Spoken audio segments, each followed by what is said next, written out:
tem que se identificar no microfone, né, e falar. Meu nome é Tadeu Morelli e a minha pergunta é o seguinte: quantos anos de duração leva uma barragem e para você fazer, por exemplo, uma empresa, né? Você fez a barragem e quanto tempo leva de vida útil e quanto tempo que você deve fazer vistoria? Por exemplo, ela levou 50 anos. Já é tempo de fazer uma vistoria nela?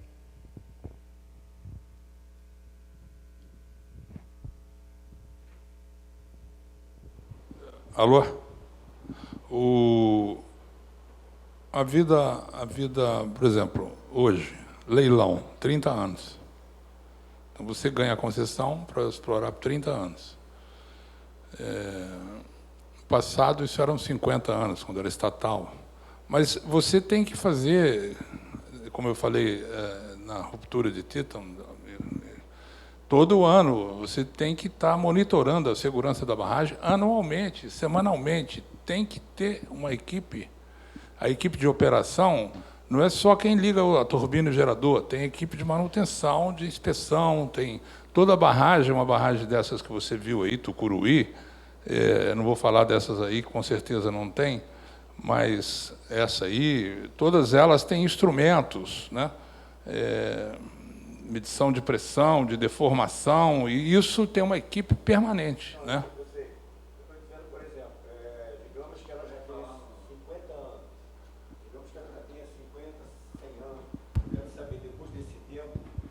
O que se deve fazer para ela continuar mais anos pela frente? Exato. Essa semana mesmo, a semana que passou, teve um leilão de usinas antigas. Os chineses, por exemplo, Ilha Solteira e Jupiá, foram arrematadas pelos chineses. Elas já venceram a vida útil, entendeu? O jornal está aí, 20, 30 usinas a semana passada. Então, os chineses pagaram uma nota preta, Dongfang, eu não lembro o nome, Dongfang. Agora, Jupiá e Ilha Solteira não é mais da CESP, é dos chineses. Eles arremataram no leilão, porque venceu o período de concessão, que era de 50 anos, e foi estendido para continuar operando. Uma usina dessas, elas não têm... O setor elétrico cuida bem. Alguns casos raros de ruptura, Euclides da Cunha, Graminha, das usinas da CESP, mas vai vencer o prazo, renova, agora é leilão, vai outros 50 anos. Tem que dar uma olhada geral e você tem que fazer obra nela de novo? Não, isso é feito sistematicamente. Tem uma trinquinha, vai lá e recupera. Subiu uma pressão neutra no piezômetro, o cara vai lá ver que o piezômetro está... por que aconteceu? Por exemplo, usinas com problema de reatividade potencial dos agregados do concreto com os álcalis do cimento, aí tem que tratar. Isso é sistemático, né? Você tem que é o que eu estava falando, diferente do que, sem querer atropelar o Joaquim, que isso aqui, ó, nas usinas da mineração, eu recomendo que você vá na internet. Você vem na palestra semana que vem? Então, estude essas palestras do professor Joaquim. Causas principais.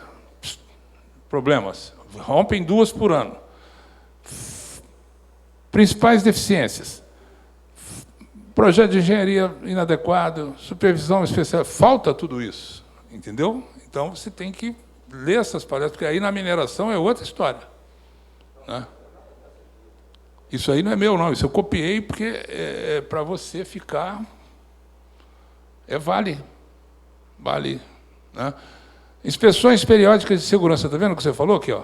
Falta lá em cima, aqui, ó. Falta. Principais deficiências na gestão da segurança. Falta. Inspeções periódicas de segurança. Improvisação da equipe de operação. Só eu fiquei 2 anos dentro da usina de Tucuruí treinando os operadores das comportas. E nada de turbina e gerador. A usina foi inaugurada em outubro de 84, eu fiquei em 85, 86, só cuidando das comportas do vertedouro, ensinando os operadores, que eram técnicos em eletricidade, por que de operar cada comporta. Setor elétrico Não é assim como a mineração, é bem diferente, né? Agora, dependendo da altura dela, dependendo da altura de cada uma, dependendo de cada altura, da altura de cada uma, varia os anos de vida útil dela ou é igual, semelhante? Veja só, eu não vou falar só para você, quer dizer, tem eu ia trazer, não trouxe, porque eu já tinha, tem um manual de segurança de barragem do Comitê Brasileiro, então tudo isso tem lá um programa de inspeção, isso, mais aquilo. Agora, a rotina, eu confesso que é sistemático, se é mensal, semanal, tem a equipe dentro da usina para cuidar de tudo isso. Seja ela de 30 metros, bom, se você fala de uma barragem, eu não me lembro agora, está aqui, barragem com mais de 15 metros de altura é grande, que nem barragem até 30 mega é pequena, de potência, mas a altura, são 15 metros de altura, a barragem passou de 15 começa a ser grande. Então, mas, na minha opinião, está na outra palestra, ou está aqui no livro, você, lá na Alemanha, rompeu recentemente uma usina ao lado da cidade de Dresden, uma usina de 9 metros de altura, na Alemanha. Não foi, repito, não foi no Piauí, não, a barragem de Glaushut. Essa cidade é famosa porque fabrica relógio, e uma barragem de 10 metros de altura rompeu porque a cheia de projeto vertedor estava errada. Então, não adiantava ter instrumento que ela ia romper de mesmo. A descarga de projeto era 10 metros cúbicos, passou para 120. Então, erros ocorrem no mundo todo. Mas a sistemática é que nem quando você põe uma ponte safena, né? Eu ainda não tenho ponte safena, espero não colocar, mas tem que estar a medir, etc. A instrumentação é rigorosa, né? Sobre essa pergunta aí, tem mais uma. Semana passada, se eu não me engano, foi na terça-feira ou na quarta passada, o engenheiro do LENEC, da Copa, o Ricardo Oliveira, que esteve aqui no Brasil e fez uma palestra aqui no clube aqui sobre esse assunto que ele está falando, né? E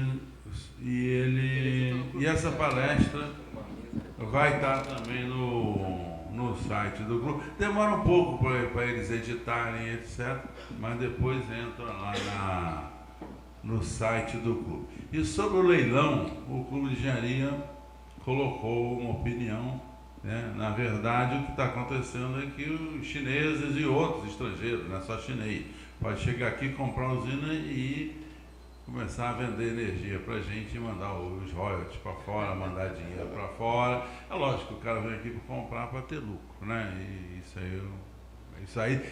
Está lá o artigo sobre isso, também lá, eu não vou me estender, mas lá no site, na página do Clube de Engenharia.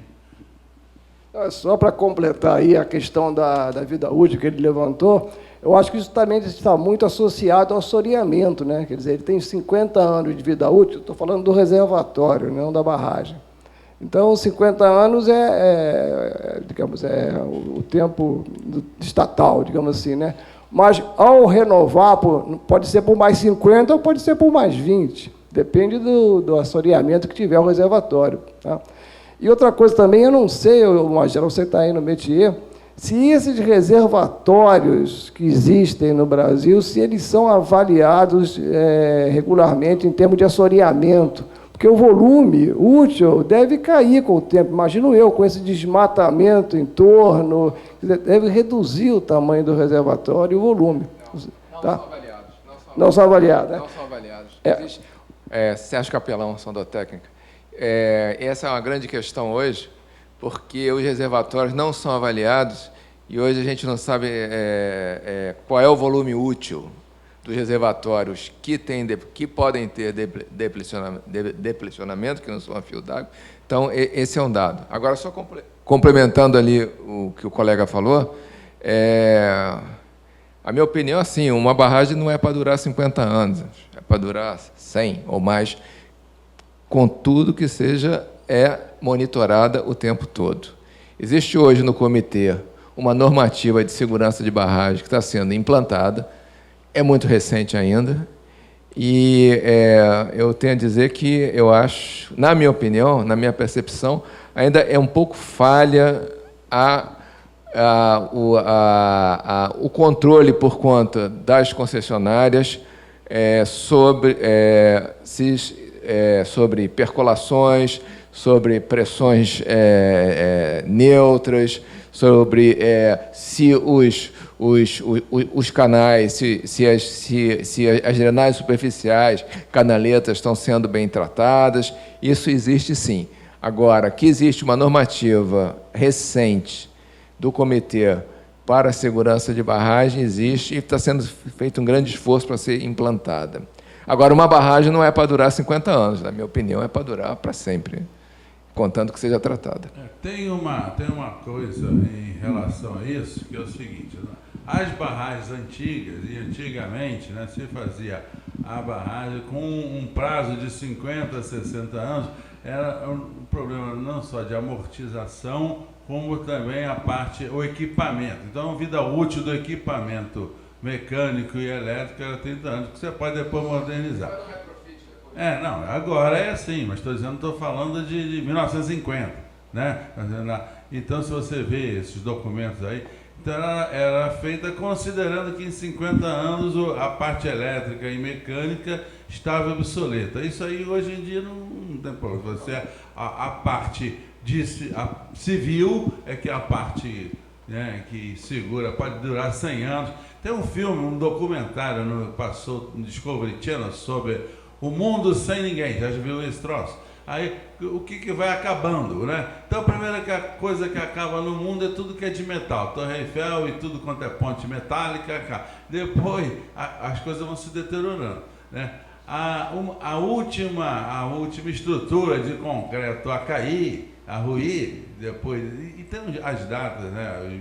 Os períodos... Depois de 200, 300 anos, justamente, é um documentário americano, a Boulder Dam, né? A barragem Boulder, né? E a última estrutura no mundo a desaparecer, né? São as pirâmides do Egito. Então, a obra civil não acaba, o que acaba é o reservatório. A obra civil olha só para a sua próxima palestra de curiosidade, faz a seguinte conta. Pega quanto deveria ter o reservatório de Belo Monte, por exemplo, do Madeira, e compara com o desmatamento ilegal na área. Vê quanto foi desmatado e quanto deveria ter esse reservatório. Talvez seja muito maior a área desmatada ilegalmente do que o reservatório de Belo Monte. Com certeza. Com certeza. Mas olha só. Se você tiver essas contas aí, faz essa avaliação. Com certeza. Agora... então, o ilegal só, não falo nem o legal, só o desmatamento ilegal.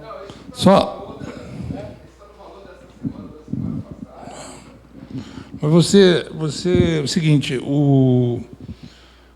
vamos devagar. O assoreamento, recomendo, está no livro, com todos os detalhes. Não falei porque essa matéria é uma matéria muito complexa.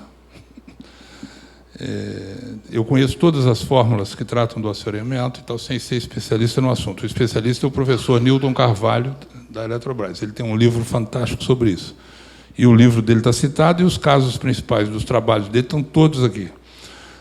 A única usina que eu conheço, e fui pela Engevix fazer uma proposta para desassorear, foi Mascarenhas, da Celsa Jusante, isso aí. Ela está toda assoreada. Quando eu cheguei lá, olhando, assoreada de areia, então a água, e gerando 20% a mais. Então, eu fotografei isso, só que eu perdi essas fotos, mas a água passa pela areia e a usina gerando. Aí a Celsa, muito preocupado, nós fizemos uma proposta. O problema na bacia do Rio Doce, como eu gosto muito de geologia, é uma bacia de rocha sedimentar, desmatada, tem muito sedimento. Exatamente o Rio Doce aí. Aí você tem que considerar, e desarenador não funciona. Desarenador não desarena. Está escrito aqui no meu livro também. Então você tem que dragar, prever é manutenção contra assoreamento, é dragagem, mas é a única usina que eu conheço que perdeu todo o seu reservatório e está funcionando. Eu acho até que eles dragaram. Custa caro dragar, não é barato, não. Porque o sedimento, o que tem que fazer lá é recuperar a bacia toda, revegetar, etc. Revegetar também é um termo com rocha de sedimentar. Agora, se a rocha é granítica ou se a rocha é basáltica, não tem tanto sedimento. Então, no Rio Paranapanema, ao contrário, não tem mais areia. Nós fizemos lá Canoas 1 e 2, e tivemos que fazer o concreto com areia artificial, porque todo o sedimento, que era areia, não tinha mais. Foi a primeira obra, Canoas 1 e 2, que nós fizemos, lembra disso, Capelão? Com 100% de areia artificial. Tínhamos que produzir areia no processo de britagem. Inserimos na sequência da britagem um fabricante de areia. Então, lá tem muito terra roxa, né? Não tem, no Rio Doce é outra coisa. Agora, esses assuntos não são muito bem abordados pelos especialistas em sedimento. Quer dizer, eu acho que ponto número 1, vai ter sedimento? Pode ter. Vai assorear? Vai. Pode ter que dragar? Vai. Mas precisa cuidar também. Se você está numa bacia de basalto, de granito, de arenito, isso não está no livro do professor Newton. Isso é uma crítica, a única crítica que eu faço ao livro. Porque chover em sedimento, em arenito, produz sedimento. Chover em basalto, não produz sedimento. Em granito, muito menos. Isso a gente tem que falar para os jovens que vão, e é uma matéria. E outra coisa, se você mexe num parâmetro de uma daquelas fórmulas, Einstein, a vida útil do reservatório de Santa Isabel, quando mexia no parâmetro, passava de 70 anos para 220. Eu me lembro do Wellington Coimbra Lou, dono da Coídro, fazendo esse tipo de estudo, você sabe muito bem. Então, não dá, é um assunto, só Deus sabe quanto vai sedimentar. Não adianta aplicar o método do Newton, nem do A, nem do B.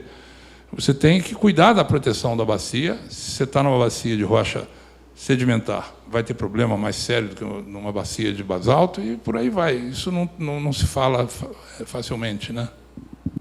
Olha só, sobre essa história de sedimento, só para lembrar, não sei se você lembra, já, Tucuruí, quer dizer, na verdade, o consultor de sedimentologia era o Newton Carvalho. E foi calculado o tempo de assoreamento do reservatório sem desmatar a bacia, porque naquela época nem se pensava em desmatar a bacia. Levava 400 anos. 400 anos era o tempo para assoreamento do reservatório. E eu estava lá no LENEC em 74, e eles foram contratados pela CEMIG, um reservatório em Minas Gerais, Santo Antônio, que foi totalmente assoreado, mas ela produzia pouca energia. E aí a conclusão foi que o que ia gastar de energia para dragar ia ser mais do que, então não valia a pena. Virou uma usina ao fio d'água, com sedimento e uma usina funcionando ao fio d'água. Mascarenhas era assim, eles gastavam pouca energia. É só um comentário. Não, ele quer falar, o Capelão. Não, tem que falar no microfone, cara. Não, precisa. Precisa porque tem gente assistindo lá fora. É só para complementar o que o Magela falou sobre os índios no Canadá. Eu li, não sei se foi essa semana ou semana passada, no Valor, que tem uma medida provisória agora de fazer um reembolso com royalty nas áreas indígenas aqui no Brasil. Não sei se vocês tiveram a oportunidade de ler sobre isso. Eu queria saber se o Clube de Engenharia já tem alguma posição contra isso, porque eu imediatamente lembrei do Canadá, onde os índios recebem por área alagada. Eu não sei se está no Valor dessa semana ou da semana passada. Tem uma medida provisória sendo tratada disso. Eu acho que era uma coisa que o Clube de Engenharia podia atuar um pouco, porque, e pensando em Tapajós, principalmente, que está vindo agora, eu acho que é uma... E a gente querendo fazer, por exemplo, Santa Isabel, a gente fazer um reservatório em Santa Isabel, que é o projeto que hoje que tem de Santa Isabel é um projeto a fio d'água, a gente podia elevar muito a potência lá, e eu queria saber como que o Clube de Engenharia está tratando essa coisa. O pessoal, aquela história que eu te falei, o pessoal aqui no conselho, a gente reúne, de vez em quando manda carta para tudo quanto é ministro, coisa, e às vezes fica com aquelas respostas burocráticas. Mas, voltando a essa história aí dos índios, né, lá em Belo Monte, conversando com o pessoal que tá lá na obra, né, e eu acho que saiu até alguma coisa no jornal, tinha índio lá que eles queriam, os caras chegam pedindo aposentadoria perpétua. Eles queriam royalty, mas que era 5 mil por pessoa, por mês, né? Enquanto a pessoa vivesse, mas aí começava, mais 10 cabeças de boi de Nelore, mais 10 cabeças de boi de outra raça, e mais um pajeiro, aí começava os delírios indígenas, né? Delírio tropical, sei lá o que coisa. Magela. Eu queria saber o seguinte, o monitoramento em todas as barragens do mundo é semelhante ou em um país é mais